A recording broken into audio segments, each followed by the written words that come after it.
తెలుగు రాష్ట్రాల్లో ఎన్నికల కోలాహలం కనపడుతోంది. రేపు జరిగే ఎన్నికలలో ఓటు వేసేందుకు హైదరాబాద్ జనం పల్లెబాట పడుతున్నారు. బస్ స్టాండ్, రైల్వే స్టేషన్లు రద్దీగా కనిపిస్తున్నాయి. సంక్రాంతి రాగానే పల్లెకు పయనమైనట్టు ఇప్పుడు సిటీ జనం సొంతూళ్లకు వెడుతున్నారు. పిల్లలకు సమ్మర్ హాలిడేస్, ఉద్యోగులకు 3 రోజుల పాటు వరుసగా సెలవులు రావడంతో సిటీ జనం పల్లెకు కదులుతున్నారు. ఓట్ల పండుగకు వెళ్లే ప్రయాణికులతో హైదరాబాద్ విజయవాడ హైవేపై ట్రాఫిక్ జామ్ అయింది. పెద్ద సంఖ్యలో వాహనాలు రోడ్లపైకి రావడంతో పలుచోట్ల ట్రాఫిక్ జామ్ ఏర్పడింది.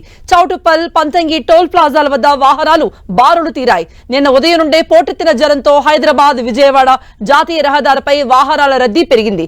బైక్, కార్లు, బస్సులు, లారీలతో పెద్దంబర్పేట నుండి అబ్దుల్లాపూర్ మెట్ వరకు భారీగా ట్రాఫిక్ జామ్ ఏర్పడింది. నిన్న రాత్రి నుండి ఇదే పరిస్థితి. ట్రాఫిక్ ను క్లియర్ చేసేందుకు పోలీసులు ప్రయత్నిస్తున్నారు. అటు ఎంజీబీఎస్, జేబీఎస్ ప్రయాణికులతో కిక్కిరిసిపోయాయి. సరిపడా బస్సులు లేకపోవడంతో తీవ్రంగా ఇబ్బందికర పరిస్థితులు ఏర్పడ్డాయి. మరోవైపు విజయవాడ, గుంటూరు, కాకినాడ, విశాఖపట్నం, శ్రీకాకుళం వైపు వెళ్లే రైళ్లన్నీ కిక్కిరిసిపోయాయి. సికింద్రాబాద్, నాంపల్లి, కాచిగూడ రైల్వే స్టేషన్లు జనసంద్రంగా మారాయి. ఏపీలో ఈసారి జరుగుతున్న ఎన్నికల్లో తమ తీర్పును చెప్పాలన్న పట్టుదలతో హైదరాబాద్ లో స్థిరపడిన ఏపీ ఓటర్లు డిసైడ్ అయినట్టుగా తెలుస్తోంది. దీంతో ఎవరికి వారు తమ సొంత ఖర్చులతో ఊళ్లకు వెడుతున్నారు. అదే సమయంలో ప్రత్యేక బస్సులు, రవాణా సౌకర్యాలను కల్పించిన నేతలకు అనుగుణంగా జర్నీలు చేస్తున్న వారు ఉన్నారు.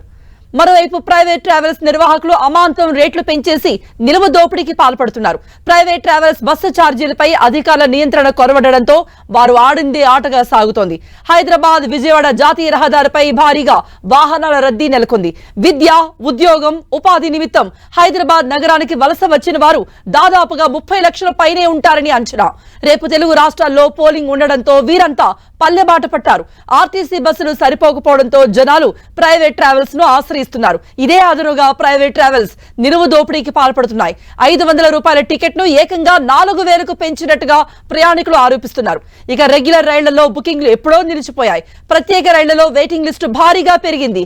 ప్రయాణికుల డిమాండ్, రద్దీ బాగా ఉండడంతో ఛార్జీలను అమాంతంగా పెంచేశాయి ప్రైవేట్ యాజమాన్యాలు.